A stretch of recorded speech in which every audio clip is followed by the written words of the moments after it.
Thank you, everyone, for joining us today. My name is Heidi Peltier. I am the Director of Programs for the Costs of War project here at Brown University's Watson Institute for International and Public Affairs. The Costs of War project was founded in 2010 in order to increase scholarship and raise public awareness about the various costs of U.S. wars since 9/11. We have dozens of scholars from various disciplines who write papers and contribute research on the economic, social, political, and human costs of war. Today, we'll hear from one of these authors, Letta Tayler, who is an associate director in the Crisis and Conflict Division at Human Rights Watch. She leads the division's work on terrorism and counterterrorism, and she wrote a paper for us at the Costs of War project that was published earlier this year, entitled Legacy of the Dark Side: The Cost of Unlawful U.S. Detentions and Interrogations Post-9/11. In a moment, I'll turn the mic over to Letta, who will speak about her paper for a bit, and then we'll hear from Nina Tannenwald, who will moderate the discussion that follows. Dr. Tannenwald is a senior lecturer in political science at Brown University. Her research focuses on the role of international institutions, norms and ideas in global security issues, efforts to control weapons of mass destruction, and human rights and the laws of war. Our discussion today is being recorded and will be available on Watson's YouTube channel. If you have a question you'd like to pose during today's webinar, please use the Q&A function at any time during the presentation and discussion. And with that, please welcome Letta Tayler. Thank you so much, Heidi. It's an honor to join you and Nina and the Costs of War today and to have collaborated with you on your critically important work.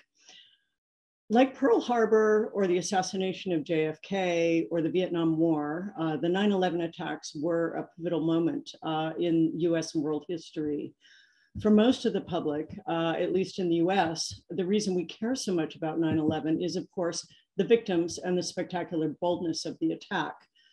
For those of you who may not remember, 19 Al-Qaeda hijackers commandeered 4 passenger jets, crashing 2 into the World Trade Center, striking the Pentagon with a third. 3,000 people died immediately, most from the US, but 300 from 84 other countries. Untold numbers of others have died from their injuries, and thousands more suffer from cancer and other horrific and potentially fatal illnesses, including many first responders. There is no universally accepted legal definition of terrorism, but surely 9/11 encapsulates every element of that crime. So I think it is appropriate that we consider today all of those who lost their lives and are suffering because of these attacks, and recognize that the government has a responsibility, an obligation legally to respond, to keep the public safe from such harm. But far less on the public radar, in the US at least, is the significance of some of these US responses. And here I speak most to the policies and measures that the administration of George W. Bush unleashed immediately after 9/11 in response to those attacks. His successors have all, although in varying forms and not nearly in the systematic way that Bush did, have committed violations as well in the name of countering terrorism since 9/11. And so in various great ways, the grief of those whose loved ones died on 9/11, the suffering, illness, trauma of those who were injured or otherwise harmed is coupled with the fallout from these measures that continue today. The Rights of War project has done significant work on highlighting many of the tolls in terms of deaths, mass displacements, and cost to US taxpayers. I'm here today to share thoughts on the rights costs. And by that, I mean the costs of actions like CIA detentions and torture, and the continuing indefinite detention without due process of men held at the US military base in Guantanamo, Cuba. Guantanamo Bay, Cuba. These are acts that violate international human rights law and the laws of war to varying extents. These actions have not only curtailed individual rights and freedoms and cost lives, They have robbed 9/11 victims and other victims of 9/11 and of other attacks of their right to justice. They've given cover to foreign governments to carry out their own unlawful detention and torture with impunity, and to dismiss human rights diplomacy as hypocrisy. And these US responses have shaken the foundations of the international human rights system. And here, a system that the US has worked so hard to build since World War II.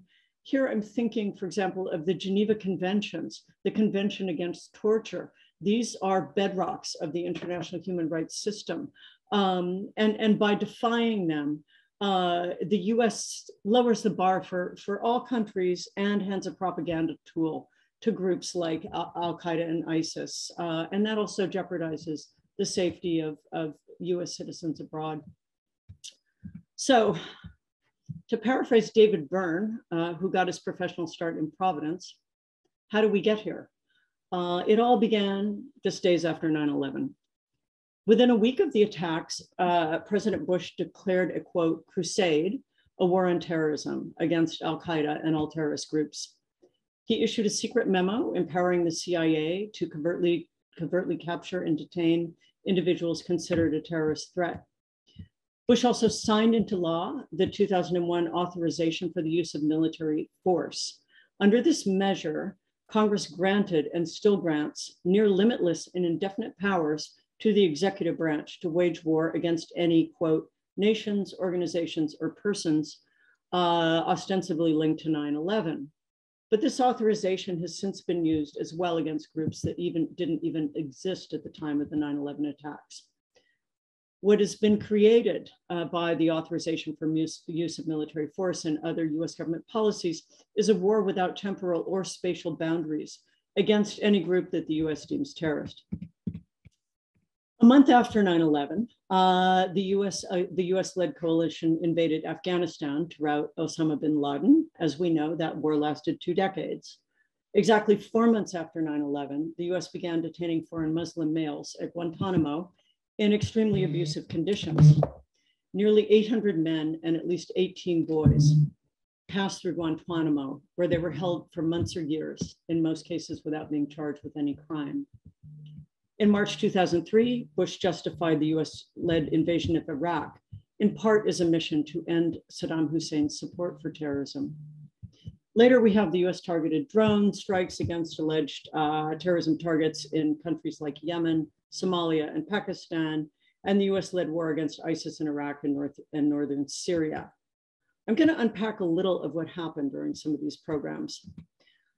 During the CIA secret detention program, the CIA and its allies in several countries covertly detained at least 119 male Muslims in so-called black sites, including Afghanistan, Lithuania, Romania, Poland, and Thailand.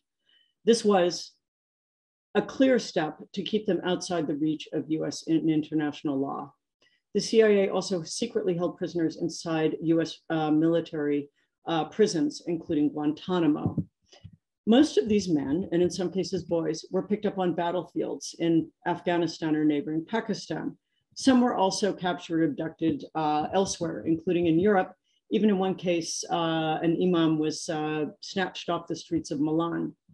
Most of these men males, men and boys, did not have any links to the 9/11 attacks, and many had no links to Al-Qaeda, the Taliban, or associated forces. Most of those held directly by the US have since then been released. These prisoners were held incommunicado in cruel, inhuman, and deeply degrading conditions for months or years. The CIA, as I think many of us know, subjected at least 39 of them to torture and other abuse that it euphemistically called enhanced interrogation techniques. This is according to authoritative sources, including the actual interrogators, the unclassified summary of the landmark 2014 Senate Intelligence Committee report on CIA torture, and detainees themselves, among others, including CIA and FBI agents.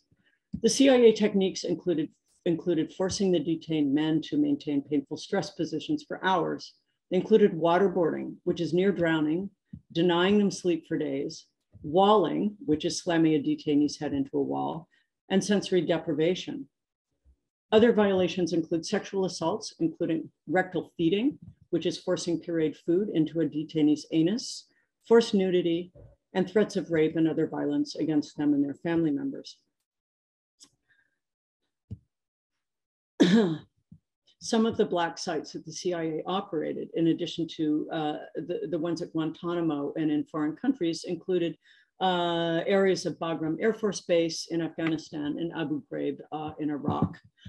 These names have become symbols of U.S. abuses in the war against terror. At Guantanamo, as I think many of us know, the U.S. military and CIA subjected detainees to many of the same abuses that I've just outlined. Many of the men at Guantanamo had already spent extended periods in CIA black sites, including all 5 living 9/11 defendants who are at Guantanamo. The peak years of the U.S. detention and torture program were 2002 to 2005. At least 17 people died wholly or partly from abuse or during detention by U.S. or British forces, including in Iraq. 9 of these men died at Guantanamo, 7 from what the U.S. military said were suicides, although most families dispute that this is the case. Of course, many of those who survived remain physically or psychologically scarred. Bush administration officials deliberately sought to circumvent domestic and international legal obligations in terms of prohibitions on torture. In one declassified memo, a top CIA legal advisor gloated about the, quote, ingenious ability, unquote, of his office to legally misinterpret the Geneva Conventions and the UN Convention against Torture. He called these treaties, quote, pesky little international obligations. The Bush administration also fought providing Guantanamo detainees with the most minimal basic rights all the way up to the Supreme Court, where it lost, but not as roundly as it should have. Turning to President Obama, he immediately vowed to end torture and secret detention and close Guantanamo. Biden has also vowed to close Guantanamo, and certainly a lot of systematic torture and other abuse of detainees in the war on terror by the U.S. does appear to have ended, although, as I think we'll discuss later in this conversation, there still are some cases. But the U.S. is still detaining 36 of the nearly 800 men that it brought to Guantanamo between 2002 and 2008. 24 of those detainees have never been charged. None of the remaining 12 men has received a fair trial. That's because the military commission system that Bush created to prosecute suspects at Guantanamo is deliberately fundamentally flawed. It gives a clear advantage to the prosecution. And it's ensnarled, furthermore, in legal arguments over CIA torture, destruction of evidence, and interference in trial proceedings. So 15 years after the 5 9/11 defendants were actually charged, the 9/11 case is still in pretrial hearings. And in fact, last month, those hearings were indefinitely suspended. So, of course, this is not only violating the rights of the accused 9/11 plotters and conspiracists, it also violates the suspects. It also deprives the survivors and families of the justice that they have waited so long to see served.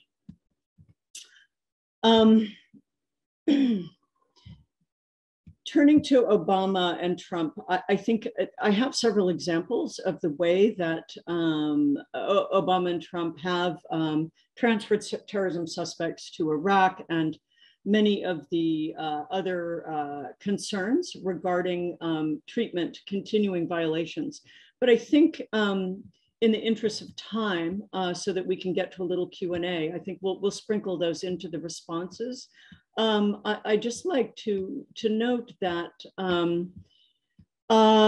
the lack of accountability for U.S. torture is enormous. Not one top U.S. official has been prosecuted for the CIA abuse for the other of the most serious crimes committed by the U.S. in the war on terror.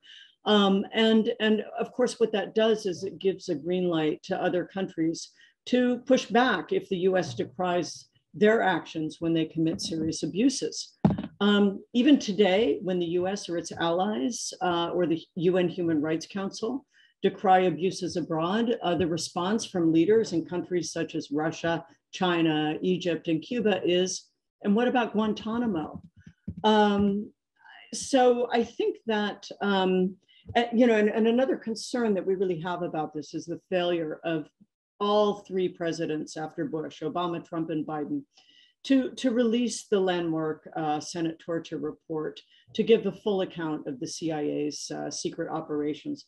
Of course, some of this information may jeopardize national security and should be censored, but not all of it. Only the summary of this thousands of pages report has been publicly released. And what we have seen from the portions that have been released is that the torture was as useless in producing actionable intelligence as it was brutal. I'd like to emphasize that I, and Human Rights Watch as a whole, abhor terrorism. As I mentioned earlier, we want governments to fulfill their international legal obligations to protect people within their jurisdictions, including, of course, from attacks by groups like Al-Qaeda and ISIS. But under international law, security does not trump rights. Security and rights go hand in hand. As noted in the UN Global Counterterrorism Strategy, which has been repeatedly approved by the General Assembly since 2006, I believe, violations of rights can be drivers of terrorism. So we have a situation here that's immoral, unlawful, disrespectful, counterproductive. The US has a lot of work to do to change course, and I hope we can discuss that path later on in this conversation. On that note, light note, I'm turning the virtual floor over to you, Nina. Thank you. Thank you, Letta, for that really nice presentation. It's my pleasure to be here today to have this conversation with Letta, representing Human Rights Watch, and our colleagues from the Costs of War project here at Brown. I'm going to pose a few questions based on this report. I've read quite a bit on Guantanamo and human rights in the context of the US war on terror. And I think this report does a really nice job of bringing together very succinctly and clearly the moral, political, and economic, and even military costs of Guantanamo and the extended detentions and the more general war on terror policies, but especially the costs of the Guantanamo detentions and the failure to close it. And so I want to focus a little bit there. I mean, my first question is, why hasn't Biden closed Guantanamo? And your report came out in January of this year. It coincided with a renewed push by advocacy groups to draw attention to Guantanamo and to get Biden to close it. And one of the factors that has changed over the years is that the political opposition to closing it has dropped significantly. So Congress is no longer so opposed, and public opinion is not opposed either, according to public opinion polls. So for many years, the public opinion polls have showed the public opposed to closing Guantanamo, but now the public appears to be in favor. So that was in January. 8 months later, here we are, where the factors, the correlates of force are much more in favor of closing Guantanamo. But 8 months later, he still hasn't done it. So what's going on? How do you explain this? Well, I think this is the same problem that, and thank you for the question, Nina. This is the same problem that Obama encountered when he first took office. And one of his very first moves was to say, I'm closing Guantanamo. And then he hit reality. And I think Obama actually could have done a lot more to either close or mostly close Guantanamo in his the first couple of years of his term, when he was riding that crest of popularity and had Congress behind him. But he chose other priorities instead, including healthcare. And we know it's realpolitik, right? You can't do everything all the time.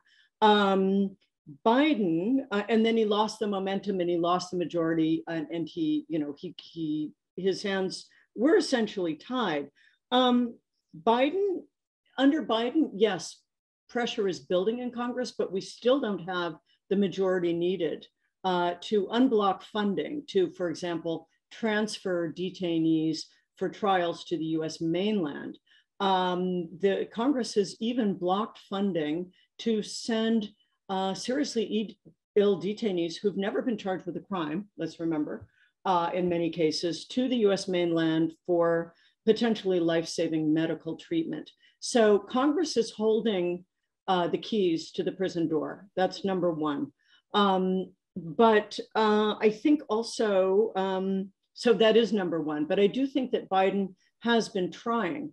I mean, one of the problems is he's trying to transfer detainees out of Guantanamo who've been held for years. And there are serious fears that they could have become violently radicalized inside Guantanamo, even if they weren't at the time that they were initially detained. Now, many of those detainees are from countries where they risk torture if they are returned, and they don't want to go home, even though they don't want to stay in Guantanamo because they fear they're going to be tortured, extrajudicially executed, families, who knows. So then there's the dilemma, where do these last detainees go, these so-called forever prisoners? Countries around the world have taken hundreds of former Guantanamo detainees. They have Guantanamo fatigue. They are tired of picking up the US's war on terror pieces and housing and trying to rehabilitate people who may not be a security risk, but who might be.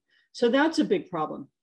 One thing that the Biden administration is pursuing is plea agreements with, for example, the 9/11 defendants. And this would be plea agreements in exchange for foregoing the death penalty. Now, the public may or may not be quite as keen to forego the death penalty, but it really depends on victims, surviving victims and their families. I've spoken to family members, and as have others at HRW, who say they really don't want the death penalty. And they really want these trials moved from Guantanamo because they feel that this is an absolute affront to due process, and they're not going to see justice truly served. So I think it's tough for Biden, but I think he is trying. Is he trying hard enough? I don't know, but it's complicated. Mm-hmm. I mean, when you see that Biden was willing to make the big decision to withdraw from Afghanistan, right? One could perhaps imagine that he would also be willing to, to push hard enough to make this kind of decision. But as you know, there are a lot of political obstacles. All right, let's see. One way the U.S. government has solved, and I'll say, quote, solved the problem, the issue of problematic detentions is by shifting from a capture strategy to a kill strategy for so-called terrorists. How do you assess the costs of this shift? Yeah, it's a really important question. My report deals mostly with detention, so capture and interrogation. But what happened under Obama was widely praised, and rightly so, for ending the unlawful detention and torture program of the CIA and the abuse, most of the abuse that was taking place in US military prisons in places like Afghanistan. But at the same time, he accelerated the so-called targeted killings program of terrorism suspects, primarily through drone strikes, but it wasn't just exclusively drones. It was also piloted aircraft and special forces raids. And so Bush started this kill program, kill instead of capture, but it was Obama who took the targeted killing program and just embraced it. He ran with it. And so hundreds, more than 500 drone strikes and other airstrikes were conducted by the Obama administration under his watch, with Obama himself approving most of these strikes. At least a couple thousand people have been killed in drone strikes. And of course, well, not of course, but the US military claims that most of the people killed are indeed terrorism suspects, but there's been almost no transparency around who's actually killed, what the investigations are, how a target was determined to be terrorist or not. To his credit, Obama did increase transparency over the strikes before he left office, but insufficiently. Trump continued the drone strikes and other targeted killings, and pretty much scrapped all the transparency measures that Obama had put in place. Enter Biden, who has promised a sweeping reform of counterterrorism policy, and that is immensely welcome. And one of the key things that the Biden administration has done, and this is quite recent, is Defense Secretary Austin has unveiled a multi-pronged program to curb civilian casualties during both targeted killings outside of legal war declared battlefields. So for example, Iraq during the fight against ISIS or Northeast Syria, but also in areas like Yemen or Somalia, where the US is not exactly at war, which raises a host of other legal questions. So this plan looks fantastic on paper. The proof is going to be in the pudding. Will it be implemented? Will there be obstructions? Will it be watered down? And I have to say that I and many rights activists are really, really disappointed that this ambitious new plan does not include any elements for accountability, either for past abuses or for future ones. So again, we get to this issue of accountability. Biden and Obama before him said, let's turn the page on these abuses. Let's let bygones be bygones. But we know that letting bygones be bygones doesn't work. It just allows the wounds to fester and can perpetuate cycles of violence. Mm-hmm. Let me ask you about accountability. And this will be my last question, and then we'll turn to our audience. But I see two themes in the report, two major themes. One is preventing future human rights abuses, and the other is accountability for past abuses. Which one do you think is more feasible, more likely in the future? Some of your recommendations around accountability, for example, seem unlikely, politically unlikely in the current environment. So for example, one of your recommendations is the International Criminal Court should hold US nationals accountable if the US won't itself. And of course, that seems really unlikely to me. So how do you see this accountability issue? How is it feasible, and where do you think there's likely to be some room for accountability? Is it mainly going to be political rather than legal? Yeah, I often think that Human Rights Watch recommendations, as sophisticated as we hope they are a bit like the Pope telling all Catholics around the world to not practice birth control. You know, it's the Pope's aspiration. The Pope probably knows it's not the reality. Human Rights Watch is aspiring for something that we really do hope ultimately to achieve. And we have seen accountability by abusers. I mean, look at people like Pinochet in Chile. There is accountability from time to time. So we really can't give up. On the other hand, yes, politically, I think that accountability is next to impossible. And even if the US was not opposing any kind of, and had not since its inception opposed any kind of investigation by the International Criminal Court into its own acts, even if it had not, the International Criminal Court's chief prosecutor has himself backpedaled on investigating US crimes in Afghanistan, for example. So I just think politically it's not going to happen. But I haven't given up, and we're going to keep trying up to the highest levels. I do think that reforms are possible.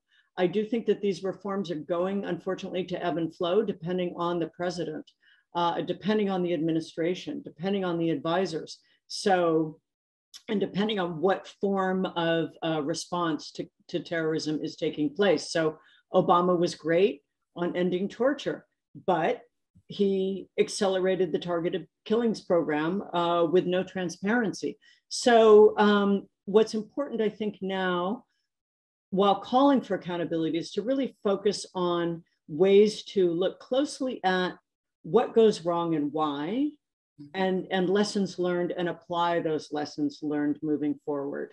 And I do think that the Biden administration wants to do that. Its set of recommendations is quite impressive. It's a huge step forward, even though we criticize the failure on accountability. So we've not given up hope on either, but yeah, definitely some reform is more likely. Okay, I'm going to turn to questions from our viewing audience now. If you have questions, please enter them into the Q&A there. So we have a question here from Shazana Hafiz, and her question is, how do we begin to dismantle the global infrastructure that has been propped up? So the speakers have highlighted the cost of war, but what next? And how can organizers and activists support this? So this is a question about, what do advocates and activists do going forward, right? There's sort of the large infrastructure of the war on terror. How do we begin to get a handle on this? What should advocates do next? Where should they focus? That's just your pick. I don't know that I could say that there's any one focus. I would say that it's important to focus on the fact that the vast majority of victims of terrorist attacks are not in Western countries and are Muslims and people of color. I think this is a very important point. I think we have to try to encourage the public in Western countries, particularly the United States, but far from exclusively, to not particularly, let me just back up, Western countries, to stop being so, to get out of their tunnel in terms of the implications that these policies have for people around the world, and how that affects the way Western countries are viewed by much of the world. So I think, that for me is one target, because I think that changing perception is a huge key to trying to dismantle the apparatus. But I think, otherwise, take your pick. I mean, for me, one of my key areas has been the indefinite unlawful detention of more than 40,000, I'd say more than 45,000 foreign detainees in Northeast Syria, foreign ISIS suspects and family members in Northeast Syria, most of whom are children, many of them very young children who never chose to live under ISIS, were dragged there by their parents or born in Northeast Syria or in Iraq. Home countries don't want to bring these nationals back, even for prosecution as appropriate. They are living in dire conditions. Hundreds of children, foreign children, and of course, Syrian children have died in these prisons and locked camps for women and children. So I think for me, one focus is trying to get countries to bring back their nationals if they can be safe in the countries where they're repatriated, fairly tried, rehabilitated, imprisoned if appropriate after fair trials, and to find solutions for those who remain, because the conditions violate every conceivable rights standard in terms of basic treatment of prisoners. But here again, the U.S. is a leader in trying to get countries. These are detainees from 60 countries. The U.S. has tried to get these countries to repatriate their nationals, and the U.S. itself has repatriated most of its citizens from Northeast Syria. But most countries just say, they just brush the U.S. off. And why shouldn't they? Because the U.S. still has Guantanamo. So for me, that's one of my main pushes, and I would urge other activists to work very hard on this, because I think it's a test case for the rule of law.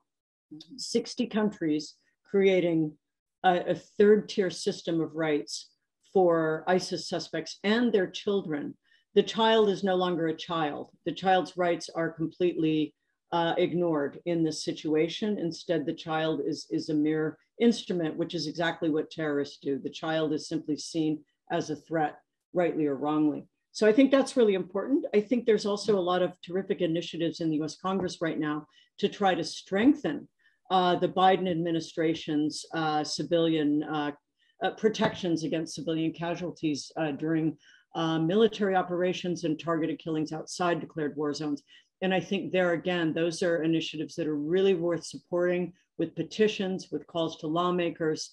And finally, to press for really significant reform for those in the US or working on the US in terms of so-called countering violent extremism programs in the US, which have been geared almost exclusively toward Muslims and people of color.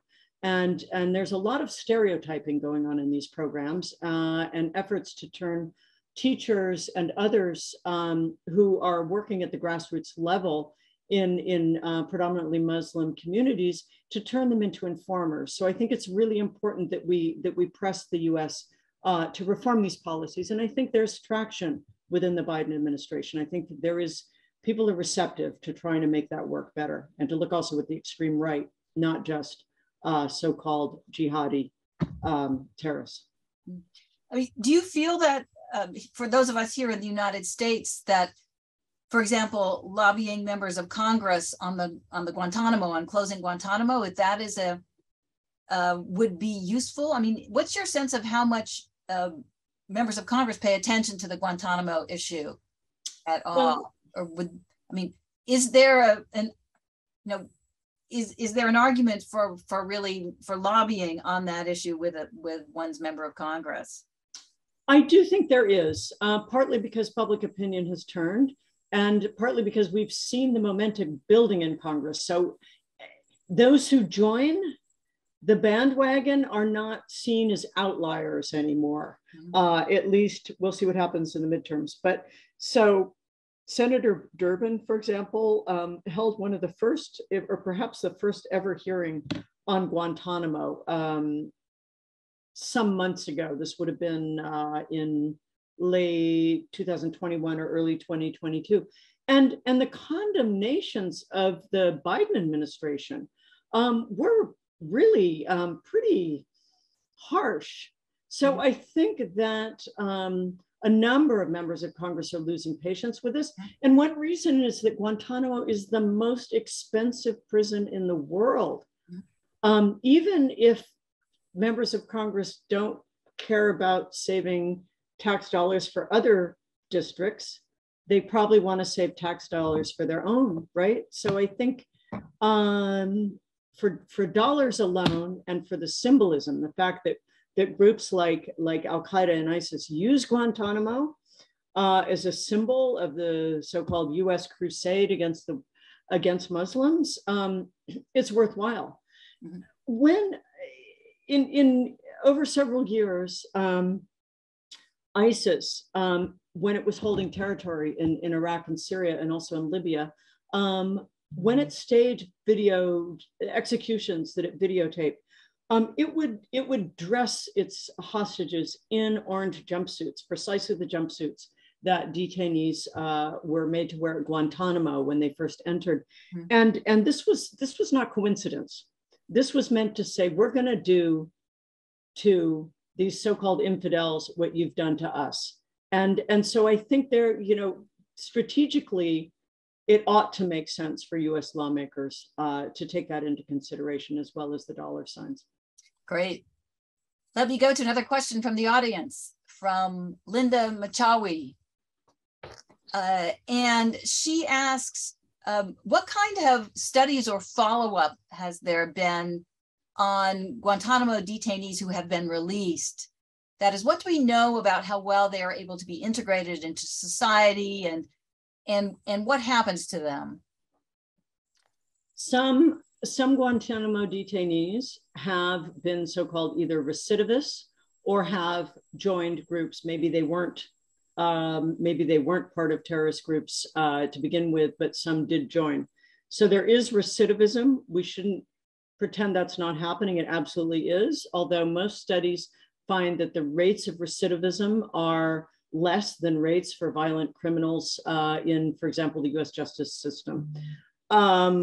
Many others have simply tried to go on with their lives, and this has been difficult. Some have been treated absolutely wonderfully by their home countries or third countries. Others have been denied a lot of basic rights, really disproportionately. Okay, yes, understandably, people who've come out of a situation like that, the state in question, the receiving state, might need to monitor these people or have them come in for discussions of how they're doing. And I'm not saying there shouldn't be any monitoring as appropriate of detainees, but many have had their rights profoundly violated in ways that go way beyond what would be considered appropriate in these circumstances to meet public safety requirements. Many have struggled with depression, PTSD, and many say that they're not getting the resources that they need to address that. Many have had a lot of trouble finding jobs.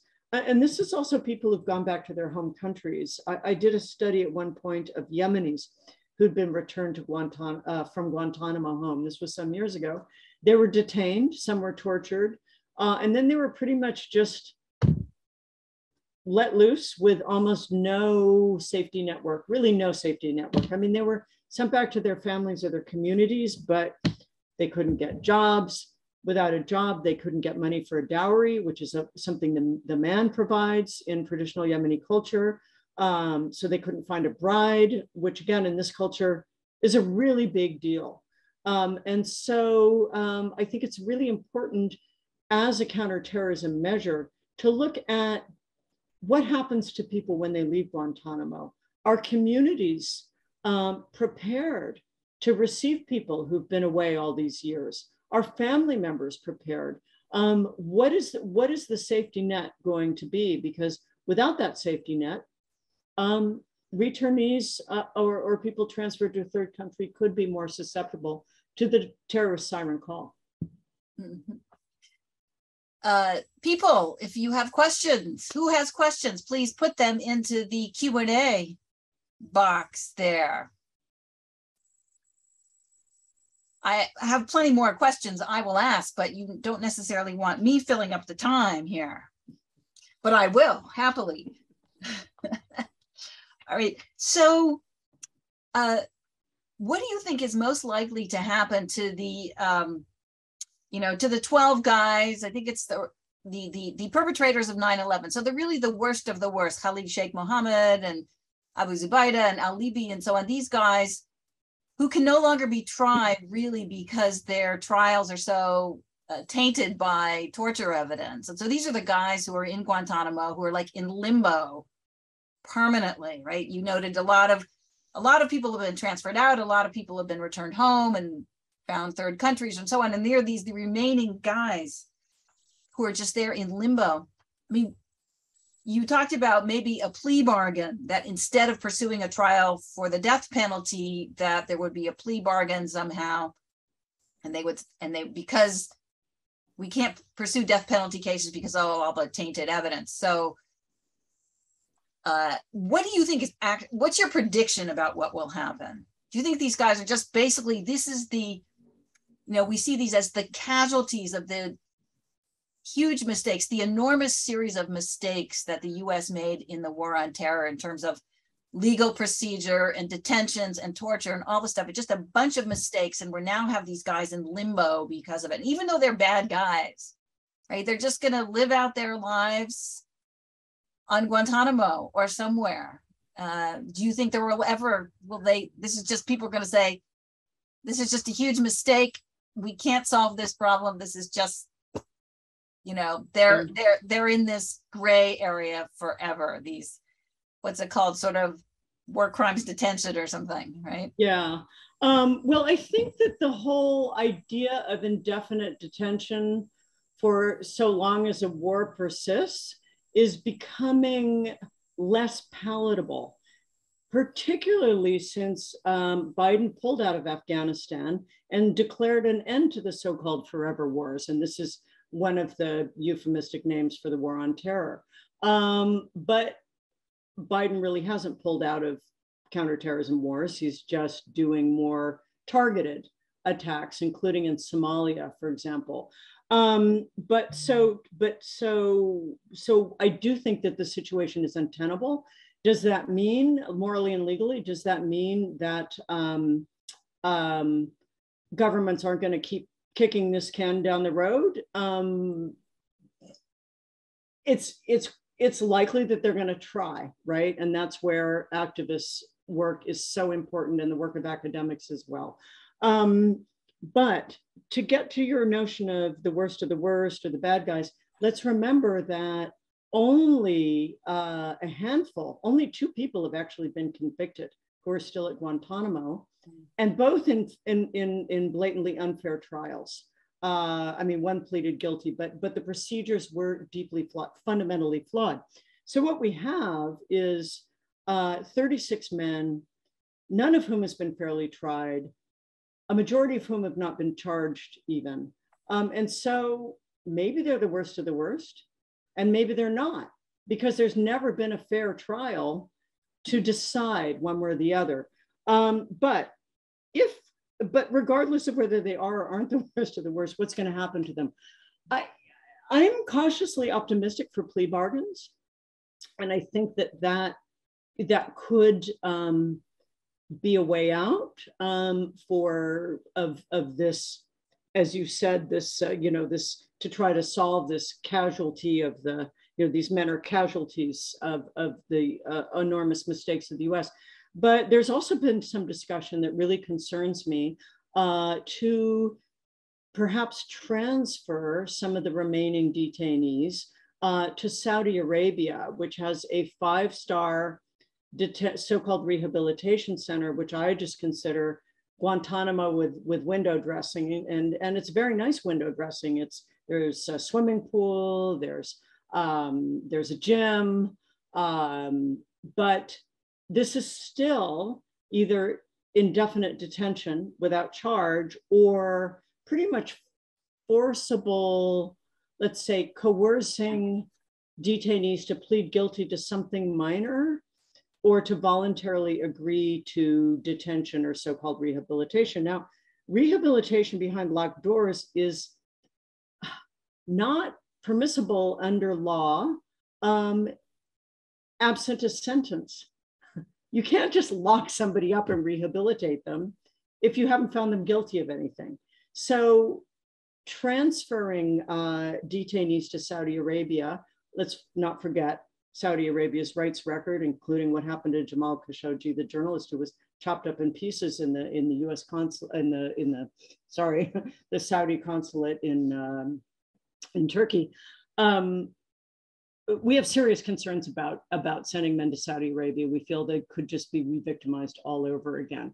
But if some of these men want to go to Saudi Arabia and they'd rather be there than Guantanamo, that's up to them and their lawyers, but it should not be coerced. But no, is there an easy solution? There's no easy answer. And of course, this is a mess that 3 consecutive presidents have inherited from the Bush administration. And I hope Biden can clean it up, but I don't think we have the answer yet. Let me ask one last question. I see we're coming to time here. And this is going out a little bit beyond the immediate focus of this report on detentions, but in the context of the Russia-Ukraine war, we have a very heightened discourse of war crimes and accountability. And the United States has been very active in this, in calling for accountability for Russian war crimes in Ukraine and the ICC and various mechanisms. So does this create an opportunity in this heightened discourse of war crimes to shine the light back on the United States practices, the United States itself and its practices? I mean, here's the United States, really calling for war crimes trials for for Russian soldiers and whoever else. But then this legitimizes this accountability discourse and war crimes discourse. Can this be used to shine a light again back to the United States and what it has done in the war on terror?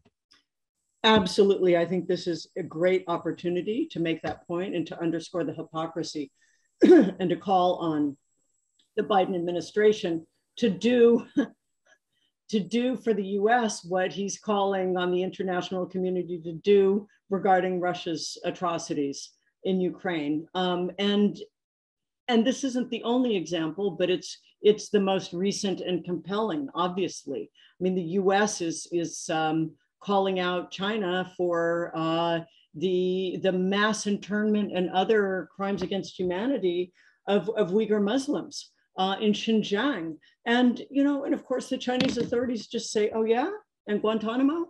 And where's your accountability? And we're just doing what you were doing.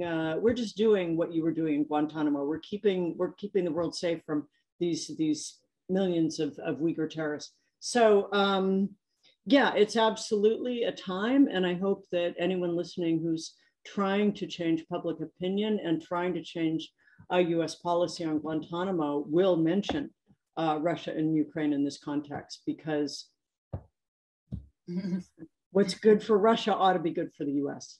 Otherwise, the US moral authority just continues to take a downward dive.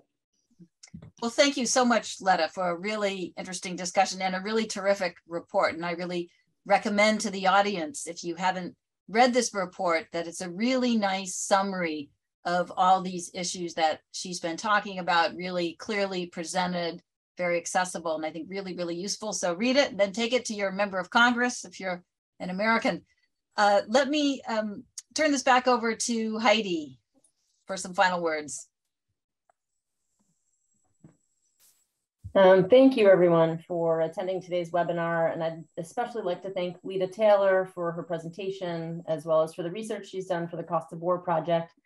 And I'd like to thank Nina Tannenwald for serving as our moderator today. I think it was a great discussion, and I thank you both very much. I'd also like to extend my appreciation to Ellen White and to the Watson Institute for making today's webinar possible.